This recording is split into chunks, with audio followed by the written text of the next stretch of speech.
कुठल्याही स्टार्टअपमध्ये तुम्ही 3 वर्ष टिकून दाखवा, तुम्हाला MNC तुम्हाला म्हणेल तेवढं पॅकेज देईल. आपला जो माइंडसेट आहे ना की मला मोठी कंपनी पाहिजे, मला हे पाहिजे, तसं नाहीये खरं तर. मला असं वाटतं येणाऱ्या पैशावर प्रेम करावं. की AI ने जॉब्स खाल्लेले आहेत का? की जे लोक कन्सेप्च्युअल अंडरस्टँडिंग हे चांगलं ठेवतात आणि AI वापरतात त्यांना जॉब्स आहेत, पण जे लोक किंवा जे मुलं फक्त AI वापरून कॉपी पेस्ट करतात त्यांना जॉब नाही मिळू शकत. की ॲज अ कंपनी ओनर्स त्यांना आता हे हवंय की आत्ता माझ्याकडे कोण वर्क करेल आणि त्याच्याकडे ते स्किल्स आहेत का. जसं AI इंजिनियर आहे, मशीन लर्निंग इंजिनियर आहे, डेटा सायंटिस्ट आहे, हे नवीन आले आणि पॅकेजेस पण खूप नाईस आहेत. बट की ज्यांनी सबॅटिकल घेतली आहे त्या लोकांसाठी तुम्ही कसं हेल्प करता? बिकॉज ऑफ सम रिझन जर गॅप आहे तर मी पहिले अपग्रेड करू, माझ्या कॉन्फिडन्सला मी बूस्टअप करू आणि मग मी अप्लाय करू. ओके. सो अप्लाय करताना पहिला फॅक्टर हा येतो की जर तुमच्या रेझ्युमवरती आधी काहीच एक्सपिरियन्स नाही तर ते तुम्हाला का घेतील. विद्यार्थ्यांनी कसं इंटर्नशिपकडे बघितलं पाहिजे आणि पेरेंट्सनी घरी कसं त्यांना सपोर्ट केला पाहिजे विद्यार्थ्यांना? कुठल्याही विद्यार्थ्याने ज्यावेळेस त्याला एखादी जरी संधी मिळते ॲज अ फ्रेशर तर त्याने ना प्रत्येक इंटरव्ह्यू मधून लर्निंग घ्यायचं असतं आणि ती चूक पुन्हा रिपीट नाही करायची.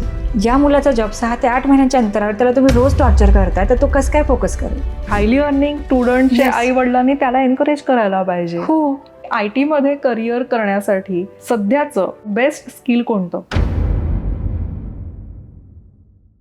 शाळा आणि कॉलेज ह्या 2 गोष्टींनंतर JEE आणि NEET ह्या ज्या भानगडी असतात त्या सुद्धा मुलं पार करतात आणि त्याच्यानंतर जी त्यांची एक खरी मजा सुरू होते की कॉलेज संपल्यानंतर आता नोकरीचं काय.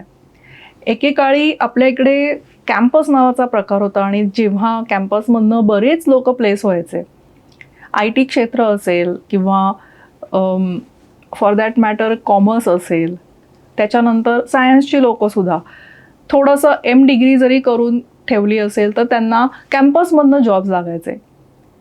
हे चित्र गेल्या काही वर्षात पुणे असेल किंवा एनी मेट्रो सिटी सगळं बदललं आहे. आता जॉब्स मिळणं ही एक मोठी हर्डल झालेलं आहे. म्हणजे JEE आणि NEETचं तर आहेच आहे, ते करून पुढे मुलं आल्यावर पुन्हा एकदा त्यांना जॉबसाठी धडपड करायला लागते आणि त्यात आता एक AIचं जे भूत आलेलं आहे. ह्या सगळ्या कन्फ्युजनमध्ये एक आपल्याकडे आज गेस्ट आलेले आहेत जे आपल्याला ह्यातून मार्ग कसा काढायचा, हे जे जिक्सॉ पझल आहे हे कसं सोडवायचं आणि ह्याच्यातून कसं बाहेर जायचं, हा मार्ग ते आपल्याला सांगणार आहेत. पुणेरी पॅटर्नच्या सारिका भातुरे मॅम आपल्याकडे आलेले आहेत. सारिका मॅम, तुमचं खूप स्वागत. Thank you so much. आत्ता मी जसं म्हटलं की आपण आता AI JEE NEET करून कॉलेजला ॲडमिशन घेतली, आता जॉबसाठी मुलांना कॅम्पसमधनं तर काही आत्ता मिळण्याची शक्यता नाही आहे. आता त्यांनी स्किल्स डेव्हलप करायची असं एक त्यांच्या मनात आलं आहे किंवा ती एक काळाची गरज आहे असं म्हणा.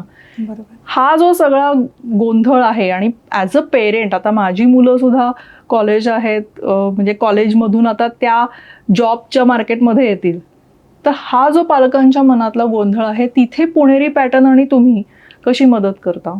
नक्कीच नक्कीच. आता बऱ्यापैकी कसं होतं की रिझल्ट लागल्यानंतर पहिलं तर ज्यांना चांगले मार्क्स आहेत ते ऑब्व्हियसली खुश असतात, त्यांचा रोडमॅप फिक्स असतो.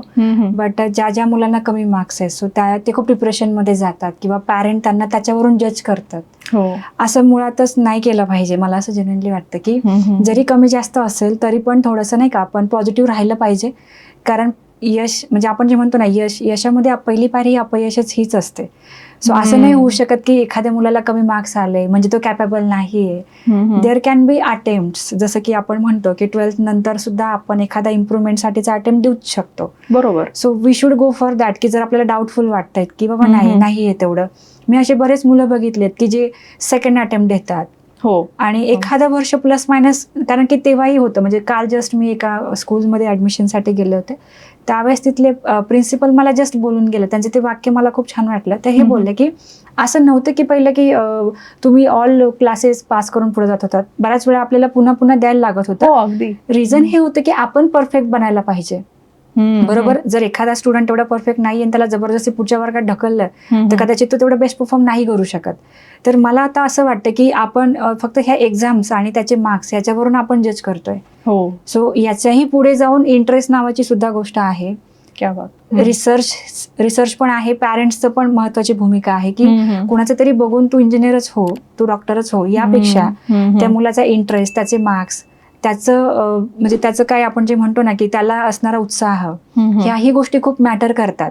सो मला असं वाटतं की जर एनिवेज आपल्याला IT जॉबसाठी पुढे जायचंय, आपण ठरूनच घेतलंय की मला IT साठी प्रिपरेशन करायचंय, तर मग ऑब्व्हियसली कम्प्युटर डिग्रीकडेच वळायला पाहिजे. बरोबर. त्या डिग्रीसाठी मग आपल्याला जे पुढे जाऊन ऍडमिशन घ्यायचंय, तर ऑब्व्हियसली मला आता मी हे रिकमेंड करेल की AIDS किंवा डेटा सायन्स या स्ट्रीम ऑलरेडी मार्केटमध्ये आल्यात, सो त्याला प्रिफरन्स दिला पाहिजे. किंवा अशाही गोष्टीला प्रिफरन्स देता कामा नाही की जिथं म्हणजे नाही का, आपण ऐकलं असेल कधी कधी की सायबर सिक्युरिटी, आपण ठीक आहे चला ती नवीन गोष्ट आहे आपण करू, बट त्यासाठीचं मार्केट आहे का, is there really jobs for that particular thing. तर हे तुम्हाला फक्त ऍडमिशन घेताना कोणीतरी सांगेल, पण तसं न करता थोडंसं मार्केट रिसर्च करणं गरजेचं आहे की जर तुम्ही अगदीच कस्टमाइज किंवा एकदम वेगळी गोष्ट घेताय. मी फक्त एक्झाम्पल दिलं सायबर सिक्युरिटी, बट या व्यतिरिक्त सुद्धा खूप नवीन नवीन स्ट्रीम आहेत की जे कॉलेजेस एव्हरी इयर आणतात. बरोबर. तर मग ते करत असताना आपण हाही विचार, आता समजा फॉर एक्झाम्पल केमिकल इंजिनिअरिंग, ठीक आहे, सो केमिकलसाठी आपल्या महाराष्ट्रामध्ये खरंच कंपनीज आहेत का हे बघितलं पाहिजे, मगच ऍडमिशनला प्रिफरन्स दिला पाहिजे. पण डिग्री नंतर कळते की केमिकलच्या ओपनिंग ह्या फॉरेनला जास्त आहेत, इथे नाहीये. तर मग तुमची तयारी आहे का की फॉरेनला पाठवण्याची, किंवा तुमची कॅपॅबिलिटी आहे का, तर त्या गोष्टी करा. किंवा फार्मा, आता अजून एक एक्झाम्पल आहे फार्मा आपल्या इंडियामध्ये किती डेव्हलप्ड आहे, किंवा त्याच्या खरंच इथे किती कंपनीज आहेत की जिथे माझ्या मुलाला जॉब मिळेल. तर ही सगळे फॅक्टर लक्षात घेऊन डिसिजन घेतला पाहिजे. फक्त हा फॅक्टर नकोय की मला आज कोणीतरी एखाद्या एक्सपो मध्ये सांगितलं किंवा एखाद्या स्टॉल मध्ये मला सांगितलं गेलं की नाही माझ्या कॉलेजमध्ये हे आहे तर मी ते करू. ओके. कोणाच्या तरी कन्व्हिन्स करण्यावरती जाऊ नका. आज तुमच्यासाठी ती 3-4 इयर्सची डिग्री आहे, बट तसं नाहीये ते, त्याच्यावरती तुमचे 30-40 वर्षाचं करिअर आहे. खरंय. तर त्या करिअरमध्ये तुम्हाला ऍक्सेसिबल गोष्टी पाहिजेत. आय मीन टू से की जर तुम्ही कोल्हापूर किंवा अहिल्यानगरमध्ये राहता आणि जर तुम्हाला पुण्यासारख्या मेट्रो सिटीमध्ये करिअर सेट करायचंय, तर मग पुण्यामध्ये काय संधी आहेत हे बघणं गरजेचं आहे की पुण्यामध्ये ज्या गोष्टीला मॅक्झिमम ऑपॉर्च्युनिटीज आहेत तर त्या डिग्रीजसाठी एनरोलमेंट केलं पाहिजे. परफेक्ट. सो हा फॅक्टर मला महत्वाचा वाटतो, कारण की माझ्या वेळेस मला माहित नव्हतं. मी ENTC इंजिनिअरिंग केलंय आणि मला डिग्री नंतर कळालं की ENTCचे कोर जॉब्स नाहीतच आहेत, इथे नाही, कारण मॅक्झिमम मॅन्युफॅक्चरिंग चायनामधून येते, प्रत्येकाला माहिती आहे. मग इथे कंपनीज नाहीत तर माझ्या टॅलेंटचा काय उपयोग, जरी मला थ्रू आउट फर्स्ट क्लास होता तरी पण काहीच उपयोग नाही झाला. सो जर तुमचं किड टॅलेंटेड आहे, त्याला थ्रू आउट खूप चांगले फंटॅस्टिक मार्क्स आहेत, तर त्याचं टॅलेंट अशा गोष्टींमध्ये हे करा की जिथे त्याला अपॉर्च्युनिटीज मिळतील, परफेक्ट, त्याला संधी मिळते. जसे IT पार्क्स तुम्ही बघू शकता, पुण्यामध्ये ढिगभर IT पार्क्स आहेत, खूप संधी आहेत, स्विचिंगलाही खूप मोठा स्कोप आहे. परफेक्ट. पैसे कमवण्यासाठी तुम्हाला लगेच परराज्यात जायची किंवा फॉरेनला जायची आवश्यकता लगेच पडत नाही. आयुष्याच्या काही स्टेज नंतर तुम्ही नक्कीच एक हाऊस म्हणून जाऊ शकता, एक 5-6 वर्ष तुम्ही राहू शकता, पण फक्त जॉब साठीच तिकडे जायचंय तर मग ते असं होतं ना की मग मुलगा तिकडे जॉब करतोय, आपली फॅमिली इकडे आहे, मग ते तुम्ही असं लाईफ जगण्यात मला असं वाटतं की आयुष्याचा खरा आनंद एकत्र राहण्यात आहे. क्या बात. कारण ती स्ट्रेंथ आहे. एक्झॅक्टली. म्हणजे तुम्ही माझा एक सब क्वेश्चन असा होता की हल्ली फायर एक कल्चर निर्माण झालंय की फायनान्शियली इंडिपेंडंट रिटायर अर्ली, तर तिथपर्यंत आपलं आता हे डिस्कशन ऑलमोस्ट जाऊन पोहोचलं की इथून जी जॉबला स्टार्ट होते की तुम्ही परदेशातच राहिलं पाहिजे का इथे पण राहून तुमचं होईल, किंवा कोर्स निवडताना म्हणजे तुम्ही जी आता म्हणालात की काही जॉब्सची स्टार्टिंगची जी ओपनिंग्स आहेत तीच परदेशामध्ये असतात. सो मला एक छोटंसं माझ्या कॉलेजच्या वेळेचं पण आठवलं की 3rd इयरला बॉटनी घ्यायचं का जिओलॉजी, मी BSc केलंय, तर तेव्हा असं टीचर्स पण आम्हाला कॉन्सेल करतच होते की जिओलॉजी घेतलं तर तुम्हाला पुण्यात काम कमी असेल, जिथे ॲक्च्युअल रॉक्स असतात, जिथे किंवा समुद्र आहे, समुद्रात अंडरग्राऊंड जे रॉक्स स्ट्रक्चर बनलेलं असतं ते जास्त शिकावं लागेल. मग तुम्ही हे डिसाईड करा की तुम्हाला तेवढा फ्रीडम आहे का, will you be able to go out.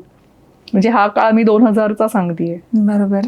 तेव्हा आम्हाला हा करिअर निवडताना आमच्या पण डायलेमाच होता की काय करायचंय, आणि तो आज पण आहे नक्की. म्हणजे आणि त्याच्यात तुम्ही त्यांना मुलांना मदत करताय, म्हणजे हे जास्त इम्पॉर्टंट मला वाटतं की मुलांपेक्षा हे पेरेंट्सनी पण लक्ष देऊन ऐकला पाहिजे हा पॉडकास्ट की व्हॉट शी इज टेलिंग, की कसं चूज करायला पाहिजे. आपण कुठे आहोत, आपली जिओलॉजी काय आहे, आपली त्यातनं आवड काय आहे. हे छोटंसं असं इकिगाईचं एक हे वाटतोय ना मला, की काय काय आपले इंटरेस्ट आहेत आणि काय काय अपॉर्च्युनिटीज आहेत. राईट. मस्त. मला ह्याच्यातच अजून एक असं आवडेल विचारायला, की नुसतेच डिग्री इम्पॉर्टंट नाही आहे, तर मला वाटतं स्किल्स असणं, पर्सनॅलिटी असणं. म्हणजे आपण जर एखादा पुण्याच्या जवळचं एखादं छोटंसं सिटीज बघूया, एखादी सातारासारखी सिटी असेल, अहिल्यानगरचा तुम्ही आत्ता उल्लेख केला, तिथे राहणाऱ्या मुलांनी त्यांची पर्सनॅलिटी, त्यांचं इंग्लिश, तर त्याबद्दल तुम्ही सांगाल की तुम्ही त्याच्यात कसं हेल्प करताय? नक्कीच नक्कीच. मला असं वाटतं की काही म्हणीत बघा, वी शुड नेव्हर जज book by it's cover. But हे रिअलमध्ये ना हे असंच आहे. बरं. ही फक्त म्हण आहे की ठीक आहे आपण जज नाही केलं पाहिजे, बट हे रिअलमध्ये असंच आहे. कितीही तुम्ही टॅलेंटेड असा, पण जर तुम्हाला रिप्रेझेंट नाही करता आलं तर it is of none of use, की नाही तुम्हाला पुढे एंटरटेन केलं जाणार. कारण फर्स्ट राऊंड हा HR राऊंड असतो. तिथे तुम्हाला विचारलं जातं की tell me about yourself. आणि जर तुम्हाला आता समजा फॉर एन एक्झाम्पल की जर तुमचं एज 22 आहे आणि तुम्हाला 22 एज असताना सुद्धा जर तुम्हाला इंट्रो देता येत नाहीये कॉन्फिडेंटली, दे विल सिम्पली जज यू. तर तुला काहीच नाही येते, ह्याला काही. कारण की IT चे सगळे क्लायंट्स फॉरेन क्लायंट्स आहेत, म्हणून IT मध्ये खूप जास्त पैसा येतो बाहेरून. पण जर आपण म्हणतोय की मी सांगलीचा आहे, साताऱ्याचा आहे, मी अहिल्यानगरचा आहे आणि मला एन्व्हायरमेंट नाही मिळालं, तर तिथे तो एक्सक्यूज वर्क नाही होऊ शकत. माझा काय रोल आहे की मी त्यांना तो कॉन्फिडन्स देते की yes you can do it. कारण कधी कधी असं होतं ना की एखादी छोटीशी गोष्ट आहे, बट त्याला आपण ना एक एक्सक्यूज किंवा कव्हर बनवून ठेवलंय की मला तो एन्व्हायरमेंट नाही मिळाला, मला ते वातावरण नाही मिळालं, माझ्या कॉलेजचे शिक्षक मराठी बोलत होते म्हणून मला येत नाही. पण मला माझ्या जॉबची मला जास्त नीड आहे. कारण आज जर माझ्या डिग्रीसाठी मी 10-12 लाख खर्च केलेत, तर मला घरच्यांना दाखवायचं की मलाही जॉब मिळू शकतो, मी चांगलं अर्न करू शकतो. आणि मला त्याच्यापेक्षाही महत्वाचं हे वाटतं की विदिन अ टाइमलाईन मिळालं पाहिजे. एखादी अशी गोष्ट की जर ती त्या वेळेत नाही, त्याचं मी बेस्ट एक्झाम्पल देते. माझ्याकडे असं खूप मोठा क्राऊड येतो की त्यांचा मेन प्रॉब्लेम हा असतो की डिग्री सगळे 15 इंटरव्ह्यू दिलेत पण अजूनही जॉब नाही. सो त्यांचे आपण जे म्हणतो ना म्हणजे 25 नंतर तरी लग्न व्हायला पाहिजे. तर ते आत्ताच्या ह्या मोमेंटला 28, 27, 30, 32 असे एज झालेत की जे पूर्वी 10 वर्षापूर्वी 24-25 ला मुलींचे लग्न होऊन जायचे, मुलांचे सुद्धा. तेच आता 3-4 इयर्सनी पोस्टपोन झालेत. आता याला बरेच फॅक्टर कारणीभूत आहेत, पण मला असं वाटतं की आता असं झालं की मला जर ते मिळालं तरच मी हे करेल, मला खूप भारी पॅकेज मिळालं तरच मी ऍक्सेप्ट करेल. सो ऍक्सेप्टन्स हा लय मोठा फॅक्टर आहे. असं नाही की बाबा एखादा सांगलीकर आहे तो त्याच्या लँग्वेजमध्ये इंग्लिश बोलतो म्हणजे असं नाही. प्रत्येक लँग्वेजला ती भले इंग्लिश असेल त्याला तो टोन ऍक्सेप्टेबल आहे. ओके. आणि हे बॅरियर नाहीच आहे की तुम्हाला इंग्लिशमधून एकदम ग्रामॅटिकली करेक्ट बोलायचंय. What ever it may be, तुम्हाला तुमची गोष्ट मांडायची.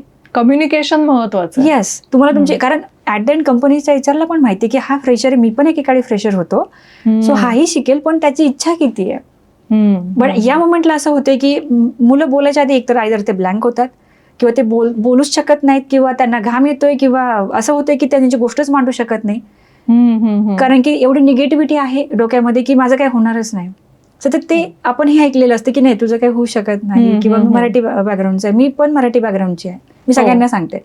बट माझा उद्देश एकदम नीट आणि क्लीन आहे की नाही, मला माझी गोष्ट ठेवायची, मांडायची आहे आणि ती मी मांडणारच. मॅटर हे करत नाही की मी बोलताना किती वेळा चुकतेय. ओके. सो बरेच मुलं काय करतात की ते थोडंसं चुकले तर त्यांना असं वाटतं की आता पुढे नको बोलायला, मला जज केलं समोरच्याने. आता आपण असं नेहमी बघतो ना की एखाद्या रेसमध्ये धावणारे लोक कधी कधी पडतात, पण थोड्या वेळाने ते जिंकतात सुद्धा, उठून येतात. There can be some chances that they can win, but ते पळाले तर ना. सो मला ते म्हणायचं की या सगळ्या विद्यार्थ्यांना त्यांचा पहिला फिअर फॅक्टर काढायचं काम माझं आहे. त्यानंतर मग तो एक रोड मॅप आहे की नाही, IT च्या HR ला काय एक्सपेक्टेड आहे हे आहे, मग आपण त्यावेळी प्रिपरेशन करूयात. सो जगातली कुठली अशी गोष्ट की ज्याची तयारी केल्यानंतर ती येणार नाही असं होतच नाही. सो त्या गोष्टीची तयारी करणं गरजेचं. त्यासाठी पहिला तर ऍक्सेप्टन्स पाहिजे की नाही ठीक आहे, मला नाही येत, मला करायचंय. क्या बात. तर त्यानंतर ते मुलं करून घेतात. खूप तुम्ही समजावून खूप छान सांगताय. म्हणजे एक बेस्ट टीचर म्हणतो ना आपण, की एका टीचरची क्वालिटी आणि समोरच्याला, एका विद्यार्थ्याला किंवा एक जो काही करू इच्छितोय त्या मुलाला कॉन्फिडन्स देण्याचं काम तुमच्याकडून होतंय. म्हणजे खूप छान वाटतंय मला आता बोलताना. जे मी तर बरेच इंटरव्ह्यूज घेतलेले आहेत, so I think this is the most flawless conversation I am having today. मी 2-3 सेगमेंट्समध्ये आज तुमच्याकडनं काही गायडन्स अपेक्षित करते. ऑडियन्ससाठी असेल, माझ्यासाठी असेल.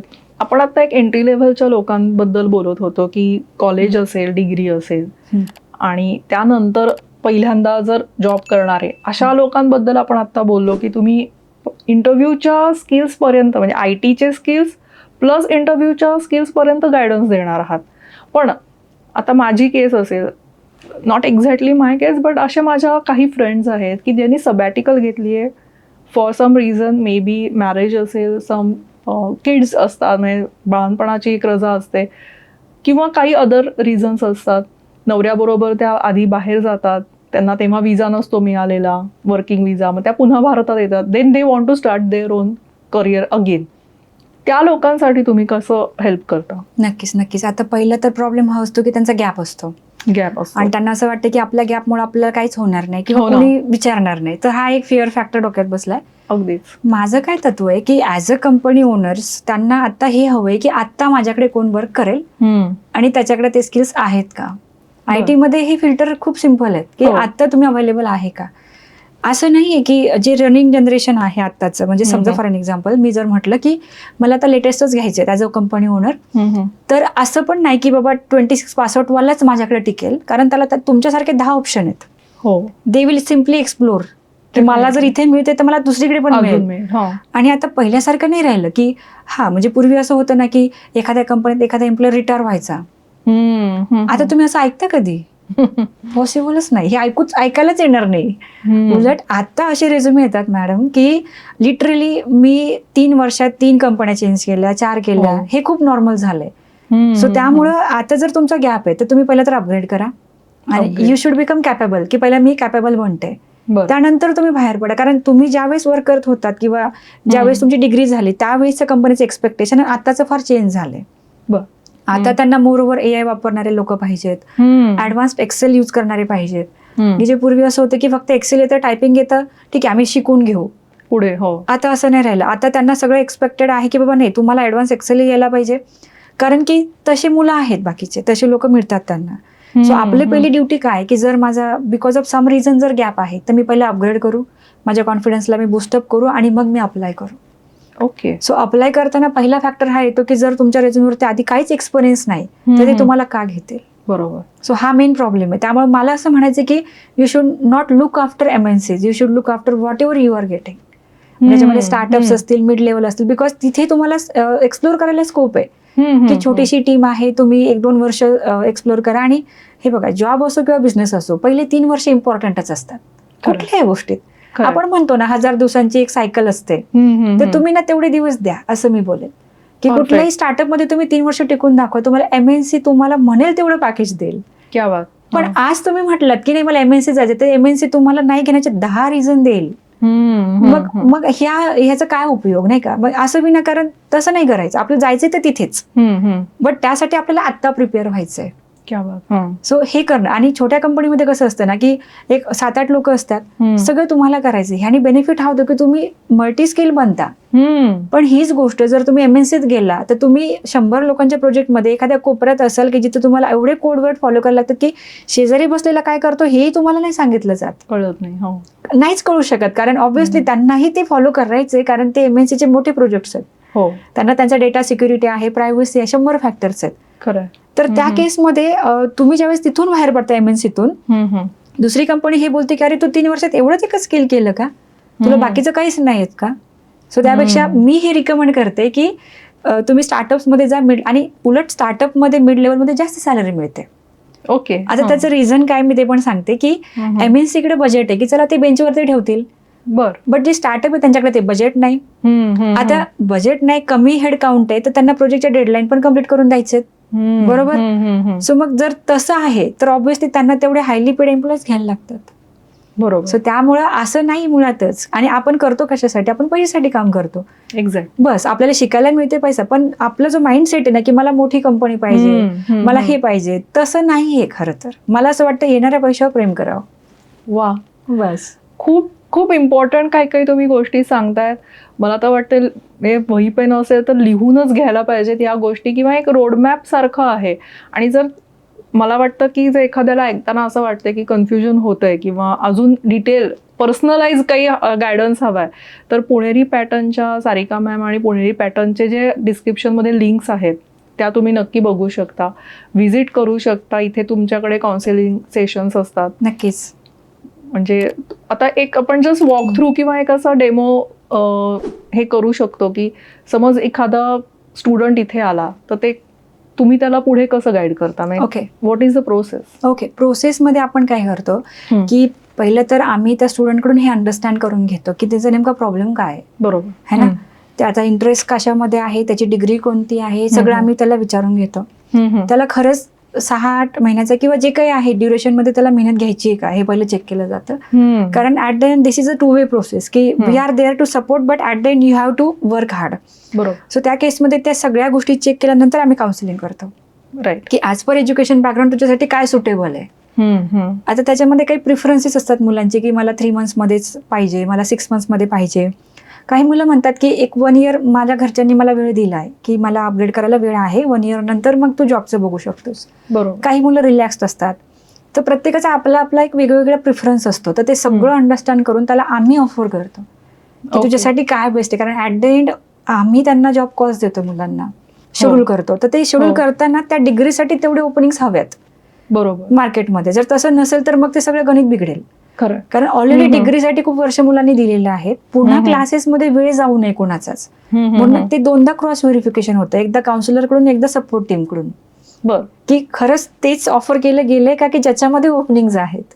बरोबर. आणि त्यानंतर मग त्या मुलाचं टेक्निकल सेशन्स अरेंज होतात, माझे सेशन अरेंज. म्हणजे मेन पार्ट तो आहे की इंटरेस्टही असला पाहिजे, डिग्री मॅच झाली पाहिजे, ओपनिंगही मिळायला पाहिजेत, आणि मगच ती सर्व्हिस स्टार्ट होते. इट्स नॉट जस्ट लाईक की वी आर सेलिंग समथिंग, असं होतच नाही. बऱ्यापैकी मुलं आम्हाला म्हणजे अशा काही गोष्टी सांगतात की त्या मार्केटमध्ये खूप नवीन असतात. हो. सो नवीन गोष्टी मार्केटमध्ये येऊन स्टॅबिलाइज व्हायला सुद्धा वेळ लागतो. बरं. काही टेक्नॉलॉजी ह्या कधी स्टेबल होत नाही. जसे अँग्युलरच एक्झाम्पल देईल मी. अँग्युलर ही फ्रंट एंड टेक्नॉलॉजी जी कधी स्टेबलाइज नाही झाली. त्याचे भरपूर व्हर्जन आले पण कुठल्याच व्हर्जनने ज्या गोष्टीसाठी ते व्हर्जन आले ते सॅटिस्फाय नाही केलं, म्हणून रिॲक्टचं जास्त मार्केट आलं. मग रिॲक्टमध्ये ओपनिंग जास्त आहे. सो हे सांगायचं काम आमचं असतं की एखादा मुलगा एखाद्या टेक्नॉलॉजीला स्टिक आहे ना, मग त्याला आम्ही सांगतो कारण तो कोणाचा तरी ऐकून आलेला असतो. हा, प्रत्येकाचं एक सेपरेट सर्कल असतं. मग ते सगळं सांगून त्याचा ब्रेन वॉश करून मग त्याला त्या प्रिपरेशनसाठी ते काउन्सिलिंग सेशन राहतं. कारण की जो एक्सपिरियन्स व्यक्ती आहे तो त्या गोष्टीत कदाचित 12-15 वर्ष जॉब करतो. बरोबर. तर त्या गोष्टीमध्ये त्याला कदाचित डेव्हऑप्स मध्ये त्याला भरपूर चांगलं पॅकेज आहे. पण ऍज अ फ्रेशर त्याला डेव्हऑप्ससाठी खरंच ओपनिंग आहे का हे आम्ही ग्राउंडवरती उभं राहून त्या मुलाला सांगत असतो. बापरे, हे सगळं ऐकून थोडंसं बर्डन पण येतंय की मुलांना खरंच ही गायडन्स कॉलेज लेवलला जी गोष्ट होणं अपेक्षित आहे ते नाही होते. तिथे कॅम्पस नाहीये. आणि आता हे सगळं हे कसं सॉल्व्ह करायचं. आणि पालकांच्या दृष्टीने जर मी माझा विचार केला पालकांच्या दृष्टीने, तर आमची एज्युकेशनची आणि आमची जी काही नोकरी करण्याची जी हे होती ती काही वर्षांपूर्वीची टेक्नॉलॉजी आहे. सो आत्ता मार्केटमध्ये जे चाललंय ते maybe you are the perfect person or the perfect place to guide children, असं मला वाटतंय. एक असंच आत्ता तुम्ही मुलांबद्दल जेव्हा बोलत होता की इकडनं ऐकून तिकडनं ऐकून, पण मोबाईल आणि AI, मला ह्याच्याबद्दल तुमचा व्ह्यू आवडेल की AIने जॉब्स खाल्लेले आहेत का? आणि मुलांचा आणि मोबाईल बघण्याचा जो स्पॅन आहे ना मॅम, लिटरली बसणं एका जागी, मला आश्चर्य वाटतं की करतील का मुलं 8 तास जॉब? खूप खूप महत्वाचा प्रश्न तुम्ही रेज केलाय. आणि खरंच असं घडतंय, खूप ठिकाणी होतंय असं की ते पेशन्स लेवल नाही आहेत. बघा ना, आपल्याला जर इन्स्टामधून इन्स्टंट एंटरटेनमेंट मिळत असेल तर आपण 3 अवरचा मूवी का बघू? हो ना. त्यामुळे मूवी थिएटर्स खूप रिकामे आहेत. त्याच्यावर इम्पॅक्ट झाला. आणि ते multiplex are advertising for some other purposes like you can conduct seminars. ही वेळ आली. खरं. आणि करोनाने सगळ्यांना शिकवलं की कुठलीच गोष्ट कुणा वाचून कधीही थांबू नाही शकत. जसं की करोनाला पण जिओने काय केलं, सगळं फ्री केलं. मग एंटरटेनमेंट हँडी झालं. हो. सो माझं एवढंच म्हणणं आहे की actually AI is already there. असं नाही की AI येईल मग असं होईल, असं काहीच नाही. It is already there, we are using it. आता साध्या भाषेत जर बोलायचं झालं तर जे लोक AI यूज करून काम करतात त्यांचं काम क्विकली होतं, फास्ट होतं, आणि तेच कंपनीला हवं. थोडक्यात काय की जे लोक कन्सेप्च्युअल अंडरस्टँडिंगही चांगलं ठेवतात आणि AI वापरतात त्यांना जॉब्स आहेत. पण जे लोक किंवा जे मुलं फक्त AI वापरून कॉपी पेस्ट करतात त्यांना जॉब नाही मिळू शकत. त्याचं रिझन हे की त्यांचं कन्सेप्च्युअल अंडरस्टँडिंगच स्ट्रॉंग नाही. तर आता असं झालंय की समजा फॉर एन एक्झाम्पल की जर तुम्हाला ChatGPT माहिती वापरायचं कसं, तर ते फक्त कॉपी पेस्टिंगसाठी माहिती आहे. तुम्हाला कॉन्सेप्ट माहिती पाहिजे. आज तुम्हाला एखादा कोड मिळाला, तुम्ही कॉपी केला, तुम्हाला लॉजिक नाही माहिती. आता काही इंटरव्ह्यूज मध्ये असं विचारलं जातं की तुम्ही काहीही वापरा, हे कोड तुम्ही करून द्या, ठीक आहे. बरं. तर ते केलं आणि सेकंड राऊंडला जर हे विचारलं की त्या कोडमध्ये तुम्हाला तू चेंजेस कर, जमतील का? नाही जमणार. पण कधी जमतील? ज्यावेळेस कन्सेप्च्युअल अंडरस्टँडिंग क्लिअर असेल. सो माझं रिकमेंडेशन काय सगळ्या युथला की तुम्ही AI नक्की वापरा, पण कधी? जोपर्यंत तुमचं अंडरस्टँडिंग क्लिअर आहे तोपर्यंतच. परफेक्ट. ज्या मोमेंटला तुम्हाला माहिती आहे की तुमचं अंडरस्टँडिंग नाही क्लिअर, तुम्हाला लूप वापरता येत नाही, तुम्हाला व्हेरिएबल कळत नाहीये, किंवा तुम्हाला सिम्पल इफ एल्स नाही वापरता येते, तोपर्यंत तुम्ही नका हात लावू. फॉरगेट अबाउट इट की तुम्हाला हेल्पिंग हँड आहे. करेक्ट स्टेज काय आहे की ज्यावेळेस तुम्हाला ऑलरेडी माहिती आहे की ही गोष्ट मला अशी लिहायची आहे, ती तुम्ही न बघता लिहिताय आणि त्यावेळेस तुम्ही ते फक्त कॉपी करून पेस्ट करताय. That is correct time. But इथे तुम्ही नाही करू शकत. जसं आता मुलांना सवय झाली की एक्झामच्या नोट्ससाठी म्हणा किंवा कशासाठी आपण कॉपी पेस्ट करतो, तिथलं हे लिहितो. अगदी हो. पण अजूनही ह्युमन जनरेटेड जे कॉन्टेंट आहे ना, तो आयडेंटिफाय करतात. जसं मी रेझ्युमेचं एक्झाम्पल देईल, सिम्पल की समजा AI मुळे रेझ्युमे क्रिएट करता येतो. तुम्हाला ऐकून शॉक बसेल, पण HR कडे असेही टूल्स आहेत की ज्या टूल्सने ही प्रेडिक्ट करता येतं की AI जनरेटेड रेझ्युमे कोणते कोणते आहेत. मग 100 पैकी जर 80 रेझ्युमे AI जनरेटेड आहेत तर ते रिजेक्ट होतात आपोआप. आणि जे 20 आहेत की जे ह्युमन जनरेटेड आहेत किंवा ह्युमन मेड आहेत तर तेच शॉर्टलिस्ट का? कारण जर तुम्ही 21 वर्ष वेळ देऊन जर डिग्री केली, जर तुम्ही तुमचा रेझ्युमे सुद्धा स्वतः बनवू शकत नाही, तर मग तुम्ही वर्थ नाही आहेत आमच्या कंपनीसाठी. ओके. आणि हे व्हेरी इम्पॉर्टंट. हे सगळीकडे अप्लिकेबल आहे की like if you are telling your introduction आणि that too of like very professional language, की थोड्या वेळाने तुम्हाला कळतंय की तुम्ही नॉर्मलच बोलताय, बट ते लगेच आयडेंटिफाय होतं. म्हणजे स्क्रिप्टेड इज ऑलरेडी देअर की लगेच कळतं हा स्क्रिप्टेड आहे. सो AI जरी आलंय तरी वापरण्याचा एक करेक्ट टाइम ओळखता यायला पाहिजे की इव्हन दो तुम्ही कोडिंगचे क्लास करताय, बट तुम्ही day 1 ला लगेच तुम्ही ChatGPT वरून आन्सर नाही बघू शकत, बघायलाच नाही पाहिजे. बरोबर आहे. तुम्ही कधी बघा, ज्यावेळेस तुम्ही 4 महिने क्लास करताय, तुम्ही प्रोजेक्ट न बघता लिहिताय, टाईप करताय, आउटपुट आणताय आणि मग तुम्हाला वाटतं की अरे ही मेन मेथड ना खूप रिपिटेटिव्ह आहे, मग ठीक आहे मी ही कॉपी करतो, दॅट इज फाईन. बट जर तुम्ही लॉजिक कॉपी करताय कुठल्या कोडचं तर तुम्हाला इंटरव्ह्यू मध्ये येणारच नाही. खरंय. कारण इंटरव्ह्यूवर तुमच्या 10 पट पुढचे, त्यांना 20 वर्षाचा अनुभव आहे हायरिंगचा, तर what they will be doing की दे विल बी सेइंग की ठीक आहे तुम्ही करा AI ने सर्व, but now you make the changes in it. मग तुम्हाला जमणार आहे, एनिवेज रिजेक्शन होणार आहे. त्यापेक्षा अभ्यास दाखवण्यापेक्षा तुम्ही रिअलमध्ये केलेला बरा. आणि माझ्या अनुभवाप्रमाणे जेवढे इंटरव्ह्यूज आम्ही कंडक्ट आता करतोय मागच्या 5 वर्षांपासून, AI आलाय म्हणून काही वेगळं खूप जास्त इंटरव्ह्यू हायरिंग प्रोसेस चेंज झाली असं अजिबात नाहीये. इट इज ऑलरेडी देअर, ती तशीच आहे. फार तर फार थोडेफार AI टूल्स आलेत की जे शॉर्ट लिस्टिंगला म्हणा किंवा स्क्रीनिंगला यूज होतात, पण अजूनही कोडिंगचे राऊंड तसेच आहेत, अजूनही GD पण तसाच चालतो. ओके. अजूनही HR राऊंडही तसाच घेतला जातो. हो. हे सगळं फेस टू फेस होतं. हो. इट्स नॉट लाईक की बाबा म्हणजे AI मुळे ओपनिंग्स नवीन जनरेट झाल्यात, जसं AI इंजिनियर आहे, मशीन लर्निंग इंजिनियर आहे, डेटा सायंटिस्ट आहे, हे नवीन आलंय आणि पॅकेजेस पण खूप नाईस आहेत. बट हे सगळं करण्यासाठी तुमचे कन्सेप्च्युअल अंडरस्टँडिंग फार स्ट्रॉंग पाहिजे, जे की कॉलेज लेवलला कधीच होत नाही. का? कारण तुम्ही काय करता, प्रॅक्टिकल्समध्ये पास होण्यासाठी एखाद्या हुशार विद्यार्थ्याची फाईल पास ऑन करता. Secret out.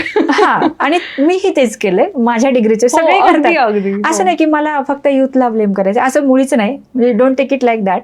आणि हे खूप वर्षांपासून चालू आहे ही मेथड. आणि हे फक्त फाईल्सचं नाही, प्रोजेक्टमध्ये पण. आता तर टीचर पण सांगतात की याची वही घेऊन किंवा याची फाईल घेऊन तुम्ही पुढे हे करा. म्हणजे आता तर अगदीच ते नॉर्मलाइज झालंय, सर्व सिम्प्लिफाय झालंय. मग हे जर असं असेल ना, तर मग आपण इंटरव्ह्यू मध्ये काय बोलणार? आणि प्रत्येक कंपनीला इंटेलिजंट पाहिजे डेव्हलपर, सॉफ्टवेअर डेव्हलपर. मग इंटेलिजंट डेव्हलपर कसा बनतो की जो मल्टिपल प्रॉब्लेम सॉल्व्ह करतो, मग आणि नंतर AI वापरतो. आपण आता 2 प्रकारचे 2 सेगमेंटमध्ये मी तुमच्याशी कॉन्व्हर्सेशन केलं की एंट्री लेवल जॉब्स असतील तर त्यांच्यासाठी काय काय करणं गरजेचं आहे विद्यार्थ्यांनी आणि स्किल्सवर कसं काम करायचं त्याबद्दल तुम्ही इन्फॉर्मेशन दिली. सेकंडली आपण सबॅटिकल ज्यांनी ब्रेक घेतलाय आणि नंतर ते जॉईन होत आहेत तर त्यांनी कसे त्यांचे स्किल्स डेव्हलप करायला हवे, AI ची कशी मदत घ्यायला हवी, तुम्ही मस्त गाईड केलं मॅम. पण आता आपण सक्सेस स्टोरीजकडे जायच्या आधी त्याच्या आधीचे एक स्टेप असते जेव्हा की तुमच्या हाताखालून एवढे स्टुडंट्स गेलेत, एवढे प्रकारचे पालक काउन्सिलिंगसाठी येऊन गेले असतील, तर त्याच्यात तुम्हाला असं काही 2 गोष्टी जाणवल्या का किंवा त्यांच्यासाठी तुम्ही काही सांगू शकाल का की विद्यार्थ्यांनी कसं इंटर्नशिपकडे बघितलं पाहिजे आणि पेरेंट्सनी घरी कसा त्यांना सपोर्ट केला पाहिजे विद्यार्थ्यांना? नक्कीच. आता याच्यामध्ये काय होतं ना की बऱ्याच वेळा दोघांमध्ये मतभेद असतात. आता ते कशाबद्दल असतात ते मी एक्सप्लेन करते की स्टुडंटचं असं म्हणणं असतं की मला अजून शिकायचंय किंवा नाही का मला सगळं येतं. जनरली हा थॉट असतो कारण की पॅरेंटच्या नजरेमध्ये तो एकदम स्टार असतो. अबो 90 मार्क्स, 60 मार्क्स है ना. पण आता इथे मला काय बोलायचंय की एक साधं एक्झाम्पल द्यायचंय. मी माझं पण देऊ शकते. जसं की गाव पातळीवरती ना आपण खूप हुशार असतो. आपल्या शाळेतले आपणच बेस्ट, नेहमी शाबासकी घ्यायची सवय असते. त्यानंतर आपण ना थोडंसं इकडे जातो, कॉलेजला जातो. आपण पहिल्या 10 मध्ये येतो बळच की ठीक आहे आता मला कळालंय की मी टॉपर नाही असू शकत. पण मग मी जेव्हा डिस्ट्रिक्ट प्लेसला जाते, त्यावेळेस मी डिग्रीला जाते, त्यावेळेस मला कळतं की अरे मी पहिल्या 20 मध्ये पण नाही येत. पण खरी रेस तर तेव्हा आहे की ज्यावेळेस मी जॉबसाठी बघते. अरे बापरे, मग पहिले 20 सोडूनच द्या, मग मी कुठेही मला सापडणारच नाही. मला हे म्हणायचंय की आज भले मी माझ्या पॅरेंटच्या नजरेत स्टार असेल पण मला कंपनीच्या हायरिंग मध्ये फर्स्ट यायचंय. आय कॅनॉट से की मी आजही नाही म्हणत की मला सगळं येतं. I never say, I always say की I am learning new things every day. आणि आपण असंच एक सायलेंट लर्नर असलं पाहिजे. So the moment you are saying की मला सर्व येतं आणि ज्यावेळेस मी विचारते की बाळा किती इंटरव्ह्यू दिले तर मुलगा म्हणतो मी 15 दिले. मग आपण 15 इंटरव्ह्यू मध्ये जर रिजेक्ट होतो तर आपण सेम मिस्टेक रिपीट का करतोय? Why we are not learning from our mistakes.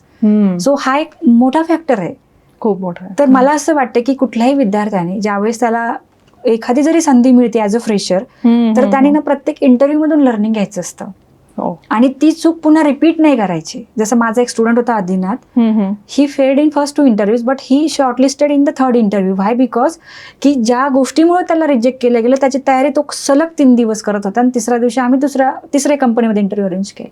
So he got succeeded over there because I told them की we should not repeat our old mistakes. Perfect.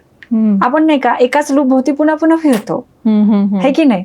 तर ते एकच लूप सांगतं, काय सांगतं की जर तुम्हाला कम्युनिकेशनवर रिजेक्शन येतं तर you should work on that, then you should apply for a job. बरोबर. मला जर माहिती माझा वीक पॉईंट आहे तरीही मी अप्लाय करतोय, तरी मी पुन्हा पुन्हा करतोय, तरी म्हणजे मी असं सांगेल स्टुडंट्सला की तुम्ही एक्सपेक्ट तेव्हा करा ज्यावेळेस तुम्ही एफर्ट टाकाल. Without efforts why you are expecting.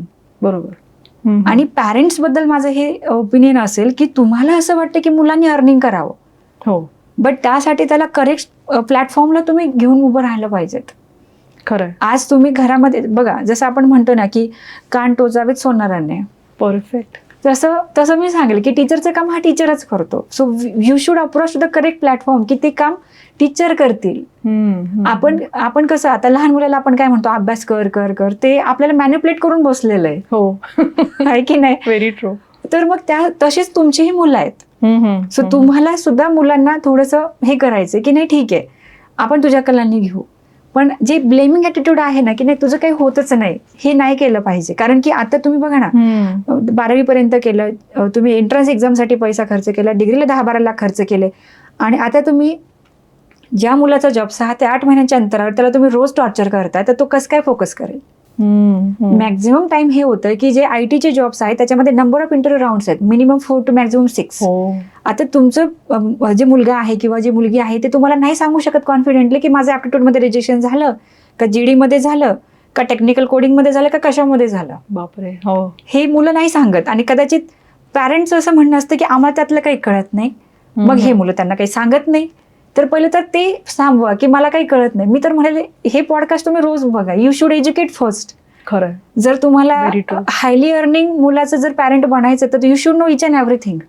खरंय. हे की नाही. आणि But एनकरेजमेंट पाहिजे. हायली अर्निंग स्टुडंटच्या आई वडिलांनी त्याला एनकरेज करायला पाहिजे. हो की पॉझिटिव्ह टॉकिंग करायला हा पाहिजे. ते गरजेचं आहे, कारण ती त्या वेळेची नीड आहे असं मला वाटतं. परफेक्ट. एखादा, आणि मी माझ्या स्टुडंटला सगळ्यांना काय शिकवते की तुमच्या घरातले, तुमच्या उंबऱ्याच्या आतलेही तुमचे आहेत, तेच तुमच्यासोबत उभे राहणार आहे तुमच्या वर्स्ट टाइम्स मध्ये. बाहेरचे तुमचे कोणीही नाहीये. So forget about your friend की what they are doing. You just focus on की what parents are saying. But पॅरेंट्सने हे सांगितलं पाहिजे की तुझं बाळ होणार आहे, आपण करू. एवढे वर्ष साथ दिली, थोड्यासाठी तुम्ही असं नाही ब्लेम करू शकत, आणि करायचं पण नसतं. खरं. कारण की त्या मुलाला हे माहिती पाहिजे की बाबा फर्स्ट जॉब मिळवण्यासाठी माझ्या पॅरेंटने मला साथ दिली आहे. कारण की मी जेवढ्या मुलांचे आता प्लेसमेंट नंतर जे रिव्ह्यू घेते ना, प्रत्येक मुलगा मी जेव्हा विचारते पहिल्या पगारातून काय करणार, ते पहिलं वाक्य ते माझ्या पॅरेंट्ससाठी मी काहीतरी करणार. How sweet. म्हणजे आपण म्हणायला म्हणतो की ही जनरेशन वेगळे, पण तसं नाही. काही काही मुलं खूप सुंदर आहेत, त्यांचे विचार एवढे चांगले आहेत ना की ते मलाही कधी कधी इन्स्पायर करतात. क्या बात. सो मुलं खूप चांगली आहेत. प्रत्येक मुलामध्ये एक युनिक क्वालिटी, ती ओळखून त्याला समजून घेणं गरजेचं आहे. We should not blame anyone, कारण ते त्यांचं एजच नाही. हा म्हणजे जर अगदीच तुमचा मुलगा 30च्या क्रॉस झाल्यानंतरही जॉब करत नाही, that can be another situation. But तो जस्ट आता डिग्री पास झालाय आणि त्यानंतर थोडंसं प्रिपरेशनला वेळ घेत असेल, तर कदाचित ती गोष्ट जर लेट मिळते तर मच बेटर मिळते मग. कारण मी जनरली असं म्हणते की समजा ऍथलेटिक्स आहे, ठीक आहे, आणि तो 5 years मेहनत घेतो, 5 years नंतर तो काही सेकंडवरून हरतो, तर त्याला कोणी नाही लक्षात ठेवत.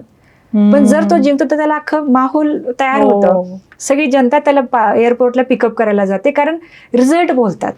खरं. सो ज्यावेळेस तुमची मुलं सक्सेसफुल होतील ते एवढी होतील की कदाचित तुम्ही खूप खुश राहाल. पण तो जो एक पॅच आहे डिग्री नंतरचा, त्याच्यामध्ये खूप सपोर्ट करा, कॉपरेट करा, आणि क्लिअर ठेवा अपेक्षा. Like what are your expectation. हा माझं एक्सपेक्टेशन ऍज अ पॅरेंट हे आहे, मुलांनी पण सांगा की माझं एक्सपेक्टेशन हे आहे, एकदम क्लिअर ठेवा. कम्युनिकेशन आपण तिथे आलो की परत कम्युनिकेशन घरामधल्या लोकांशी. आणि आता तुम्ही जे म्हटलात ना मॅम, ते खरंच ऍज अ मदर मला खूप टच झालं की मुलांना हे सांगणं गरजेचं आहे की घराच्या आतले तुझे आहेत. वर्स्ट टाइम मध्ये आपण त्यांच्या बरोबर उभे राहणार. आणि हे पण तुम्ही म्हटलात ते बरोबर आहे की प्रत्येक मुलाला पगार झाल्यावर हे असतं की मी माझ्या घरातल्यांना, आईला, आजी, म्हणजे एनीवन, राईट, तर ते त्यांच्यासाठी काहीतरी छोटीशी वस्तू का होईना घेणार. आणि सगळी मुलं चांगलीच असतात. एक्झॅक्टली. फक्त आपला नजरिया तसा पाहिजे. वाव. कॉन्व्हर्सेशन इतकं सुंदर झालंय ना की म्हणजे पालकांच्या मनातल्या तर तुम्ही शंका हे केल्याच, परत नवीन पिढीचं पण इतकं कौतुक करता आहात. तर असे खरंच पुणेरी पॅटर्नला माझ्या खरंच खूप शुभेच्छा आहेत. मला असं अजून एक जाणून घ्यायला आवडेल की ऍडमिशन घेऊन जेव्हा शेवटपर्यंत मुलांचं तुम्ही हे करता, तर आम्हाला आता एक सक्सेस स्टोरी सांगू शकाल? नक्की नक्की. ऍक्च्युली आपल्याकडे खूप साऱ्या आहेत. येस. पण मला आवर्जून हे सांगायला आवडेल की म्हणजे असे काही मुलं आहेत की ठीक आहे, लाईक आता ह्याच्यामधून मी ना एका हाऊसवाईफचं एक्झाम्पल देते. मला तिचं ते स्ट्रगल खूप मेमोरेबल आहे. म्हणजे शुअर पर्टिक्युलरली की आपण म्हणतो ना की सारिका मॅमची स्टोरी मला इन्स्पायर होते. हो. बट मला ते महत्वाचं वाटतं की ते इन्स्पिरेशन आजही जिवंत आहे. बर. हा, आपण एखाद्याकडून इन्स्पायर होतो काही पर्टिक्युलर ड्युरेशनसाठी, मग विसरून जातो. बट इन्स्पिरेशन जे नेहमी टिकतं ना, तर त्यामुळे आपण खरंच मोटिवेट होतो ना, आपण काहीतरी ऍक्शन घ्यायला भाग पडतो. So she took admission over here, आणि first 2-3 months she work in some, I think KFC something. अरे बापरे. म्हणजे as a housewife having a kid, but still she work at some place to earn some, I think 17,000 or 18,000 rupees salary. मग ते earn करून मग क्लासेसची fee, मग इथला राहायचा खर्च, हे सगळं करून डॉट 3ऱ्या महिन्यात लास्ट म्हणजे लाईक शी कम टू मी की मॅम आता माझा क्लास संपलाय, मी घरी जाते, मी जरा रिफ्रेश होऊन परत येते. मी म्हटलं ना, तुम्ही ना घरी जायचं नाही, तुम्ही जायच्या आधीच मी तुम्हाला जॉब देणार आहे. वा. आणि बस एवढंच बोलणं झालं, जास्त नाही झालं. पण तुम्ही घरी नाही जायचं, बिकॉज आय नो की काय रुरल बॅकग्राऊंड आहे, काय म्हणजे घरच्यांची मानसिकता काय, मला सगळं माहिती आहे. खरं. मी माझ्या डिग्रीच्या वेळेस ना मी कधीच घरी जायची नाही जास्त. कारण असतं ना की एक अनमॅरिड मुलगी समोर आहे तर शेजारचे बोलतात तरी हिचं लग्न करून द्या, अगदी एवढंच असतं. तसंच हो, हा ठीक आहे, मग मग मुलं आहे, मग तू मुलाला का नाही सांभाळत, म्हणजे हे जनरली होतं. तर मला असं वाटलं की एवढे महिने मेहनत टाकली आपल्या स्टुडंटने की जी मॅरिड आहे, जिला लहान मुलं आहे, ते आईकडे ठेवलं गेलेलं आहे, आणि ती जर रिटर्न गेली तर कदाचित ती वापस नाही येऊ शकणार. बर. सो आय सेड की नाही मी करून देते, फक्त आम्ही सांगाल तेवढं फॉलो करा. Okay. So fortunately after 1 week she got placed in top MNC या. In the first interview round. Y? Because की ती अशी होती की अख्खा दिवस ती तेच म्हणजे जिथं तिला माहिती की माझा हा वीक पॉईंट आहे, म्हणजे हे सांगितलं जातं बरोबर. की अरे नाही थोडंसं अजून थोडी एनर्जी किंवा अजून थोडंसं स्पीड, की इथे कमी पडतोय आपण. अरे वा. म्हणजे माझा काय टाईप आहे ना की I am not that kind of teacher की मी प्रत्येकालाच म्हणेल खूप बेस्ट आहे. No, my type is what की मी आज सांगेल की इथे चुकते तर कदाचित उद्या इम्प्रुव्हमेंट होईल. So I never hesitate to tell the negative की हा बाबा मी तरी पण म्हणेल की खूप बेस्ट आहे. नाही, कारण हे माझं काम आहे की आज जर आपलं कुठेतरी चुकतंय, काही पॉइंट्स मी जर नोटीस करते, कारण हे बघा तुम्ही तुमच्या फॅमिलीसाठी 25 years पासून वेल नोन आहेत. हो. राईट. पॅरेंट्ससाठी तो मुलगा एकदम बेस्ट आहे, ती मुलगी एकदम बेस्ट आहे, पण I am the third person. बरोबर. मला मला कळतं की इथे वीक पॉईंट आहे. सो माझं काम आहे की ते सांगायला पाहिजे की इथं चुकतंय, बरोबर. आणि हे नोटीस होणार एचआरला सुद्धा. हो. सो दॅट वे की मी तिला सांगितलं की सगळं ओके पण स्पीड फार कमी, एवढं कोणी पेशन्स ठेवणार नाही ऐकायला. त्या स्पीडसाठी अख्खा दिवस बसून ती प्रॅक्टिस करायची. क्या बात. आणि मग त्या मुलीचं प्लेसमेंट झालं. She was very happy. So afterward she join that company. आणि मग हे सगळं म्हणजे तिला तिच्या घरची सिच्युएशन बदलण्यासाठी तिने स्टँड घेतला तर ती बदलली. क्या बात. हा स्टँड म्हणजे याला Inspiring. मोटिवेशन म्हणू शकतो मॅडम आपण की खूपच. ठीक आहे आपण आलो बस क्लास केला आणि आपण घरी गेलो, कारण की आपल्याला काही वाटलंच नाही, पण जर आपण त्याच्यातून रिझल्ट घेतो ना तर मग आपण ती सक्सेस स्टोरीतून शिकलं पण पाहिजे खरं. की यार मी ते शेवटाला नेईल ती गोष्ट, मी ते फक्त नॉलेज घेऊन त्याचा काय उपयोग नाही. खरं. इम्प्लिमेंटेशन करून त्यातनं काहीतरी एक्स्ट्रॅक्ट करून प्रोडक्टिव्ह काहीतरी निर्माण करणं. हा, आणि मग आता मला ते एफर्ट म्हणजे जसं की माझं काय म्हणणं आहे ना की प्रत्येक विद्यार्थ्यांनी ना ठरवलंच पाहिजे की मी पुणेरी पॅटर्नमध्ये ऍडमिशन घेतलं, मी बुफे घेऊनच बाहेर पडणार, मी ते ऑफर घेऊनच बाहेर पडणार. क्या बात. कारण आता त्या म्हणल्या ना बुकेचं, आपण एक जमलं तर इथे एक छोटंसं हे व्हिडिओ टाकूया की जे जे प्लेस होतात त्यांना त्या स्वतः पर्सनली त्यांचं एक्नॉलेजमेंट करतात आणि त्यांना एक बुके देतात. म्हणून त्या म्हणल्या की बुके घेऊनच बाहेर पडणार. अँड इम्पॉर्टंट थिंग मॅडम की I never celebrate anyone's birthday, आणि माझा पण मी कधीच करत नाही. अच्छा. I only celebrate achievements. वा, व्हेरी नाईस. आय ओनली माझ्या स्टाफचा सुद्धा नाही मी कधी, कारण मला असं वाटतं की एक हा अचिव्हमेंटचा असला पाहिजे, पेढे हे अचिव्हमेंटचे असले पाहिजे. परफेक्ट. कारण बर्थडे एव्हरी मंथ येणार, एव्हरी इयर येणार आहे. Even if you don't do anything तो येणारच आहे. बट एफर्ट की ज्या मुलाचे एफर्ट आहेत it should get appreciated. How nice. त्याला ते ॲप्रिशिएशन मिळालं पाहिजे आणि त्याला एवढं एनर्जी मिळाली पाहिजे की त्यांनी काही झालं तरी तो जॉब चांगल्या मनाने केला पाहिजे आणि अशीच त्याची प्रगती तो व्हायला पुढे पाहिजे. निघून गेला पाहिजे आयुष्यामध्ये त्याच्या असं मला किती वाटतं. छान. आणि हे करणं गरजेचं आहे. म्हणजे आपण म्हणतो ना की श्रीमंताच्या वरातीत नाचण्यापेक्षा गरीबाला तुम्ही कौतुक करा. मला ते खूप आवडतं की नाही तुम्ही त्याला मोटिवेट करा. आपली एक लाईन जे आहे ना की तू करू शकतोस, यामुळे एखाद्याचं लाईफही बदलतं. पण ते त्याला देणं गरजेचं आहे. माझ्याकडे ना कधी कधी स्लो रनर लाईक वीक बोलणारे, ज्याची जीभ जड असं, किंवा एव्हरी व्हरायटी येते, like anyone, like handicap people, even transgenders, everyone come to me in my classes. They never hesitate to sit in my classes. Why? Because I treat them as very equal. कारण माझं एकच आहे, आपण प्रयत्न केल्यानंतर हार मानायची. बरोबर. जोपर्यंत आपण प्रयत्न करत नाही, वी शुड नेव्हर से की माझं होऊ शकत नाही. आपण खूप ट्राय करायचा आणि मग ठरवायचं, ते पण ठरवायचं, असं नाही की हा खूप केलं आता नाही होत. नाही, वी शुड ठरवायचं, रिव्ह्यू करायचा, प्रॅक्टिकल एफर्ट्स. कमी पडलंय तिथं भरून काढायची, ती कमी भरून काढायची. Amazing. I think the ideal teacher I can see in you. Motivation is more important, ma'am, rather than teaching. Actually. आणि आवडतं ना मुलांना, जर आपण म्हणलं तू करू शकतोस, येस, ते खरंच त्यांचं जी जान लगवून ते काम करण्याचा प्रयत्न करतील ना. There are lot many students की ती संध्याकाळी 6 पर्यंत बसतात आणि आम्हाला सांगायला लागतं तुम्ही घरी जा. राईट प्रथमेश, सांगायला लागतं लिटरली की नाही आता तुम्ही घरी जा आता बास.